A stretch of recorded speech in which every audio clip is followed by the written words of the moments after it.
Hello everyone. Today I will be dictating a dictation from Kailash Chandra magazine 1 transcription 1. We will start in 10 seconds.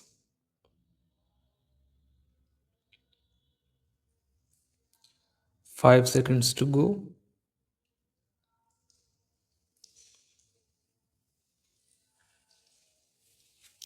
Start.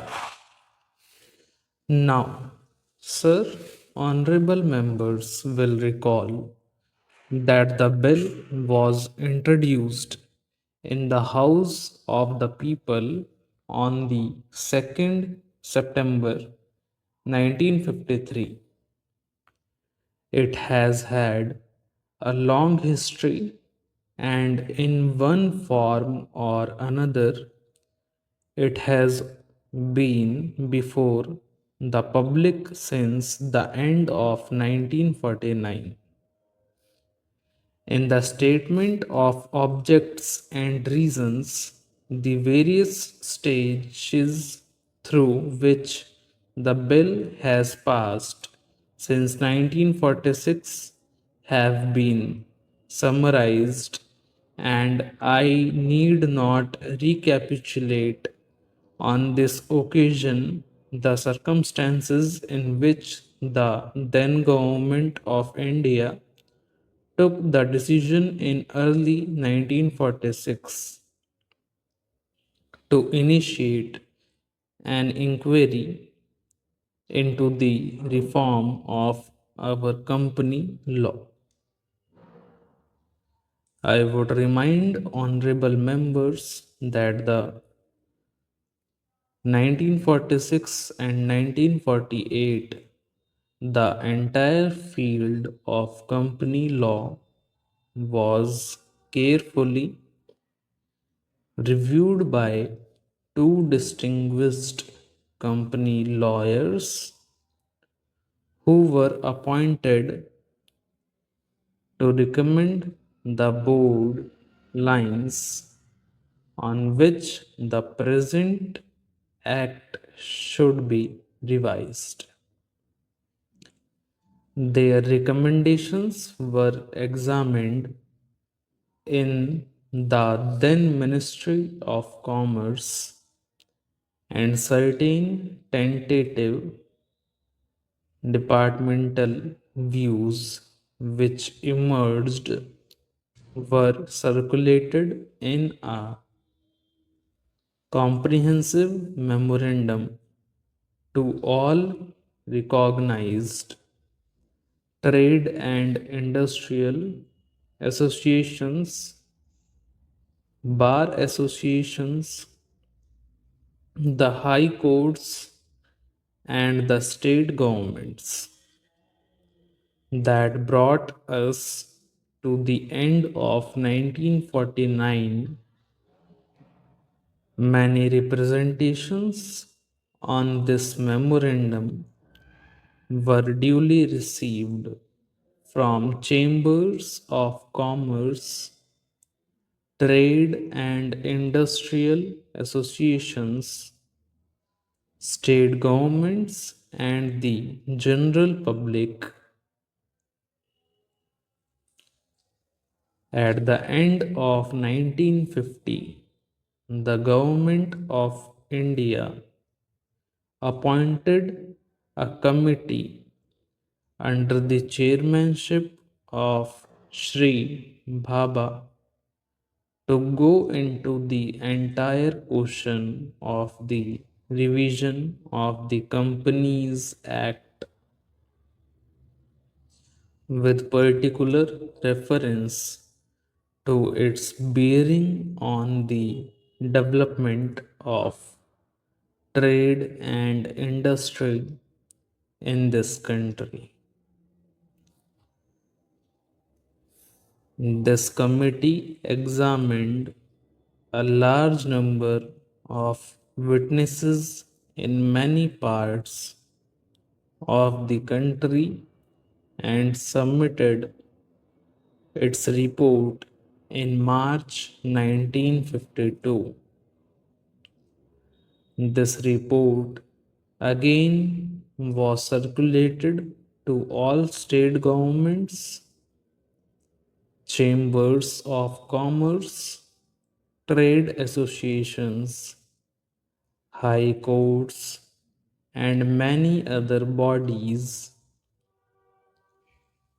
At the same time, a special officer was appointed in the Department of Economic Affairs, Ministry of Finance, to examine the report.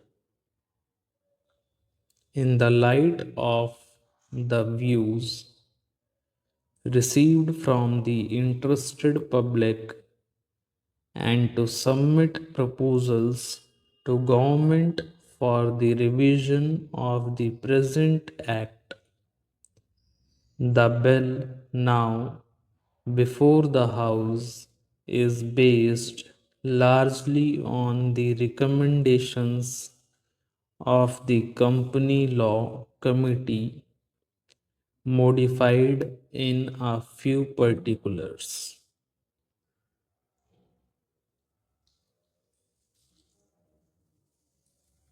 Honorable members will notice that so far as public relations go, the bill has covered adequate grounds in a measure like the company's bill, however, which covers the entire field of the operation of joint stock companies, the limits of consultation and discussion can never be exhausted.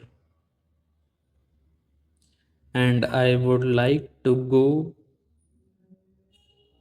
inform honorable members that although the bill was introduced in Parliament over 7 months ago, our officers have been engaged throughout this period in further studies and informal discussions with the interests concerned.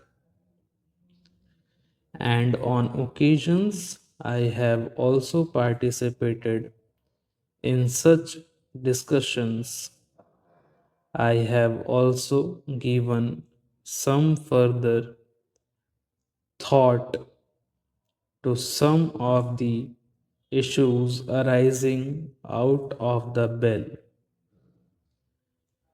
and I propose at the appropriate stage to bring before the select committee any changes in the provisions of the bill which seems to me to be worthy of consideration in the light of this further examination.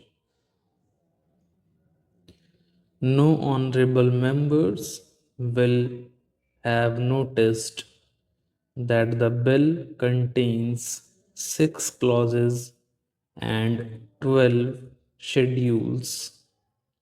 I think it is probably one of the longest legislative measures in recent legislative history, but its size might be regarded as misleading unless I make a few comments. The bill is both, one must remember, a consolidating and amending measure. As mentioned in the state government of objects and reasons, this is the first opportunity which has occurred since 1923 for the consolidation of the Companies Act. advantage has been taken of this opportunity to redraft several long and complicated sections in the present Act, which have been split up into a large number of clauses. This is the largest single factor accountable for the increase in the number of clauses in the bill. New clauses embodying substantial changes in the present law would hardly constitute more than a small fraction of the bill. I would also draw attention to the structural changes in the bill to which a reference has been made in the statement of objects and reasons.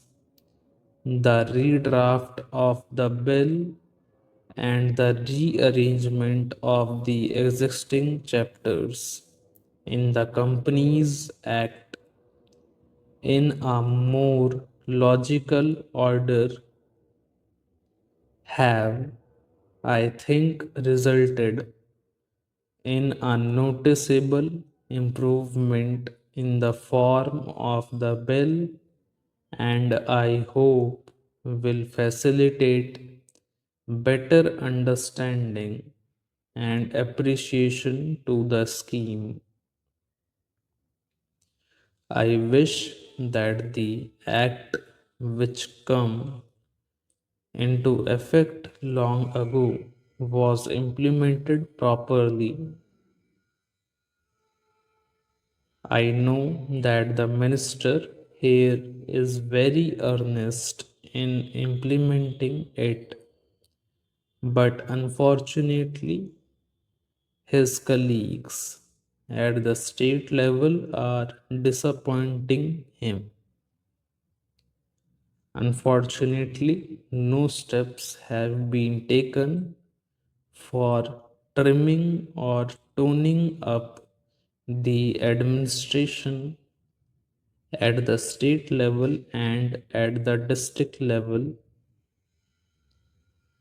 They have to be taken immediately. Stop.